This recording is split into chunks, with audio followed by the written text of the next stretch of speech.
Keempat akan melakukan presentasi tentang sistem hidrolik. Sistem rem hidrolik.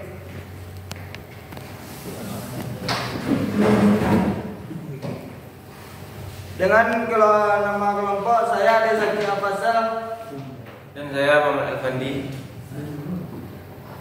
Ketua Anda. Ya Pak. Tolong catat ya siapa yang bertanya nanti. Ya Pak. Teori singkat.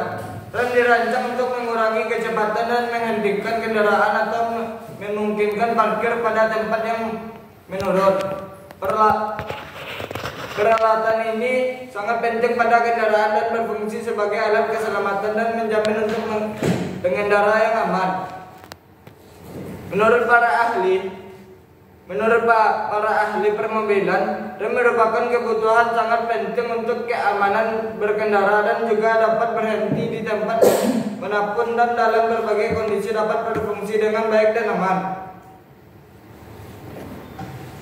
Seperti gambar di sampingnya itu adalah struktur pengereman.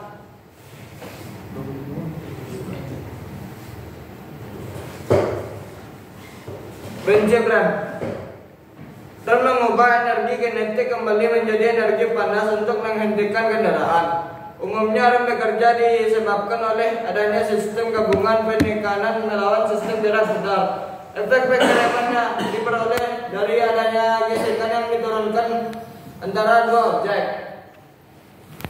Tipe pengereman. Rem yang dipergunakan pada kendaraan bermotor dapat digolongkan menjadi beberapa tipe tergantung pada penggunaannya. Yang pertama, rem kaki, foot brake, digunakan untuk mengontrol kecepatan dan menghentikan kendaraan. Rem parkir, parking brake, digunakan terutama untuk memarkirkan kendaraan. Dan yang ketiga, rem tambahan, auxiliary brake, digunakan pada kondisi rem biasa atau kaki yang digunakan pada truk, diesel dan kendaraan berat. Rem kaki foot brake dikelompokkan menjadi dua tipe. Yang pertama rem hidrolis yang kita akan bahas pada saat ini, hydraulic brake, dan rem pneumatic brake. Rem hidrolik lebih respon dan lebih cepat. Rem hidrolik lebih respon dan lebih cepat dibandingkan dengan lainnya, dan juga konstruksinya lebih sederhana. Rem hidrolik juga mempunyai konstruksinya yang khusus dan handal, superior design flexibility. Dengan adanya keuntungan tersebut, rem hidrolik banyak digunakan pada kendaraan penumpang dan truk ringan.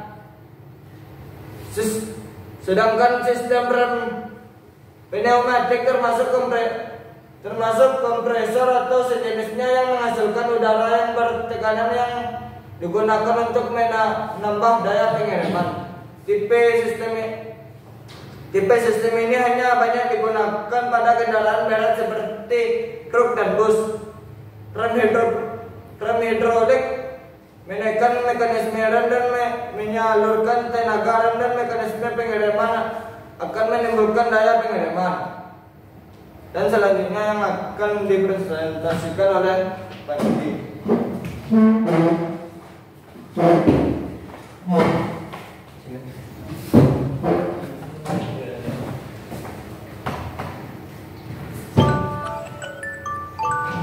Dan ini adalah cara kerja sistem rem.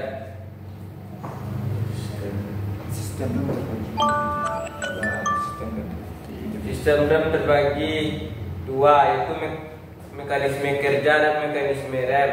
Mekanisme kerja terbagi tiga, yaitu master silinder, booster rem, dan katup proporsi. Mekanisme rem terbagi dua, yaitu tipe tromol dan tipe piringan.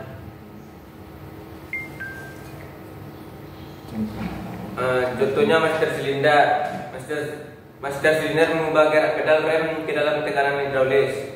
Master silinder terdiri dari reservoir tank yang berisi minyak rem, demikian juga piston dan silinder yang membangkitkan tekanan hidrolis.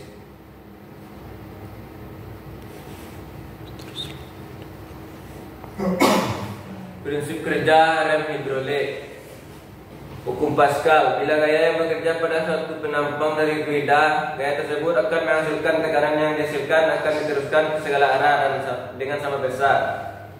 Prinsip hukum Pascal inilah yang digunakan pada sistem rem. Gaya penekanan pada pelar rem akan diubah menjadi tekanan fluida oleh piston dari master silinder. Tekanan ini dipindahkan ke silinder roda melalui pipa rem dan bekerja pada sepatu rem untuk menghasilkan gaya pengiriman.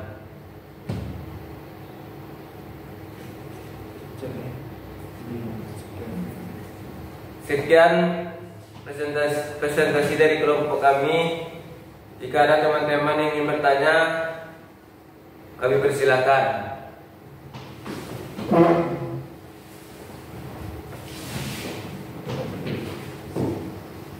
Saran dulu ya.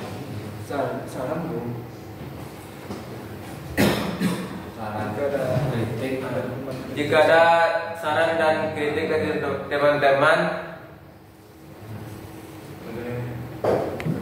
boleh ajukan pada kelompok kami. Kepada Farid dipersilakan. Saran.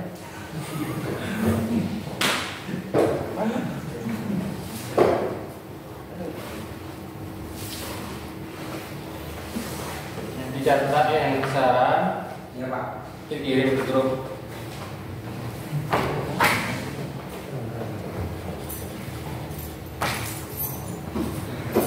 Apabila tak ada, kami akan masuk ke sesi pertanyaan. Minta tolong apa? Oh, ada pertanyaan. Ayo ada pertanyaan, tolong ambil absensi di meja box KRS. Kepada Farid dipersilakan. Rasanya sih ketika.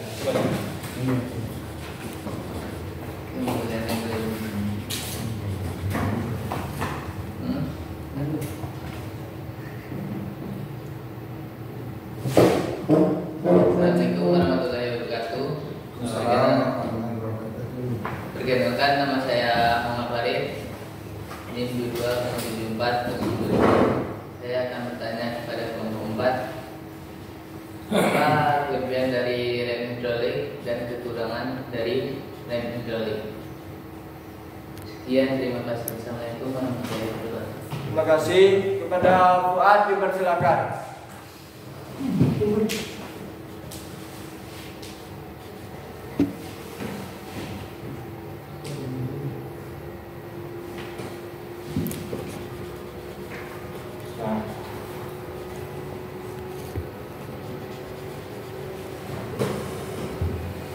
Baik, perkenalkan saya Zul Wadi, ingin bertanya kepada kelompok 4. Apa yang terjadi jika ada udara yang masuk dalam sistem rem hidrolik?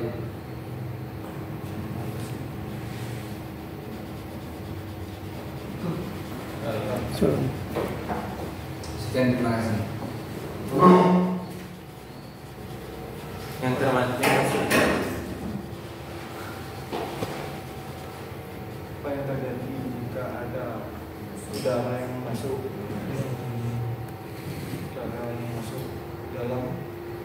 masuk pada sistem hidrolik? Ke dalam sistem rem hidrolik, dalam sistem hidrolik. Kepada Peleng dipersilakan. Assalamualaikum warahmatullahi wabarakatuh. Perkenalkan, saya Peleng Saputra dari kelompok 3. Izin bertanya kepada kelompok 4. Pertanyaannya, faktor apa saja yang sangat menentukan kerja dari sistem hidrolik? Sekian, terima kasih.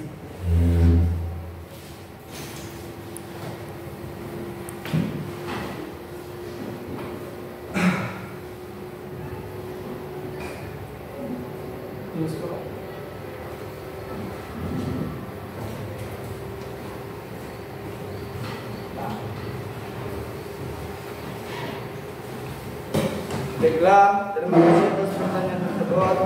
Beri kami waktu untuk menjawab pertanyaan dari teman-teman tersebut.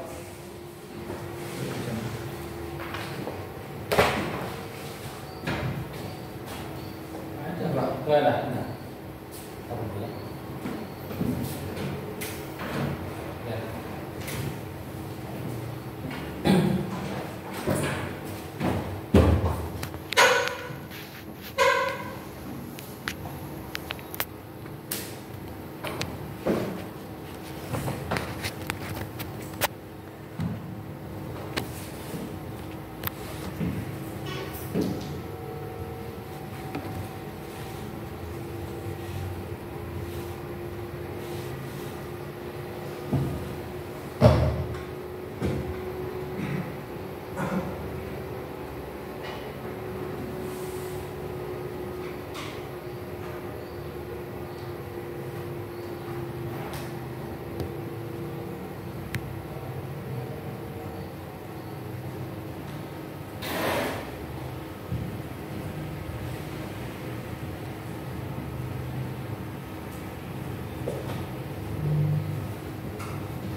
Data hari pertama lengkap ya?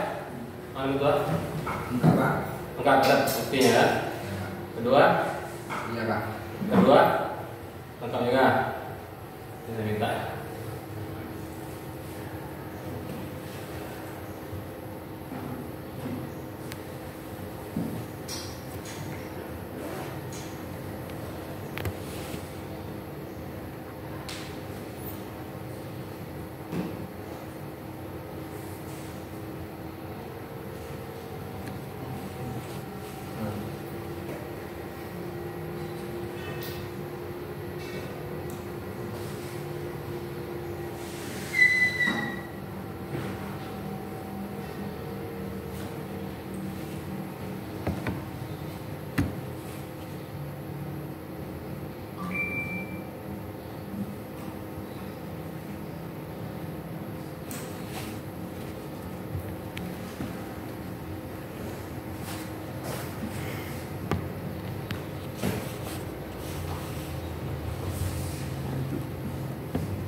Baiklah, pertanyaan yang pertama akan dijawab oleh Muhammad Alfandi.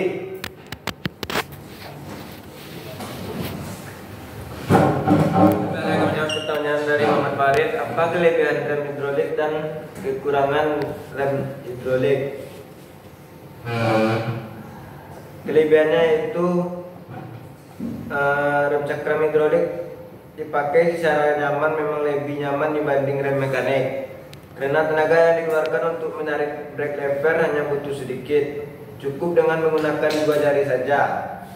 Sudah dapat mengurangi laju dari kecepatan sepeda Anda, berbeda dengan rem mekanik yang membutuhkan tenaga lebih. Dan kekurangannya, apabila terjadi kebocoran pada fluida, bisa merusak komponen mobil karena memiliki sifat asam. Proses kerja rem hidrolik berbeda dengan sistem pengereman mekanik yang menggunakan kawat.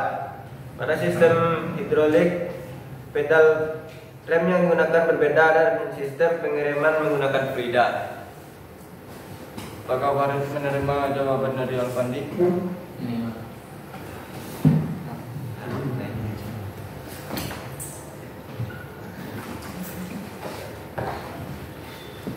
Saya akan menjawab dari pertanyaan Zaki Afwadi, yaitu faktor apa saja yang apa yang terjadi jika ada udara yang masuk pada sistem rem hidrolik. Masuknya angin adalah sebuah sebutan pada sistem hidrolik yang kemasukan gelembung udara. Kondisi ini cukup membahayakan dikarenakan ketika kita injak rem, maka rem akan mengempos sehingga rem terasa blong. Apakah Zaki Afwadi menerima jawaban tersebut?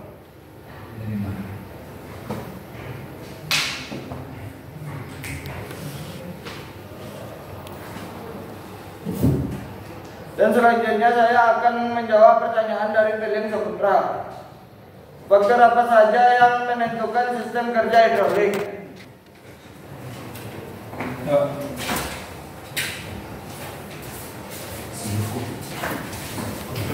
Yaitu faktor yang pertama adalah master silinder,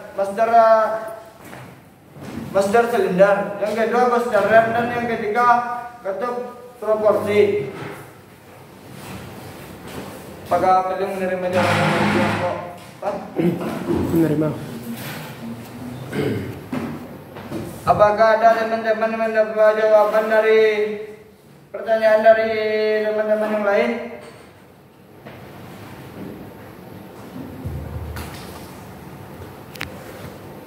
Apabila tidak ada, kami akan langsung. Dua lagi pertanyaannya. Sudah terdengar sama-sama. Pertanyaan dari Muhammad Farid yang pertama, yaitu apa kelebihan rem hidrolik dan kelemahan rem hidrolik. Pertanyaan dari pertanyaan dari Zaki Afwadi, apa yang terjadi jika ada udara yang masuk pada sistem hidrolik? Sistem rem hidrolik.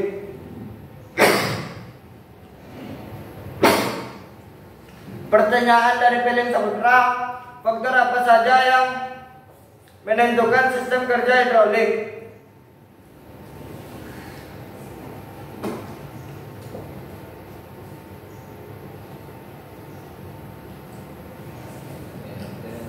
Itu sudah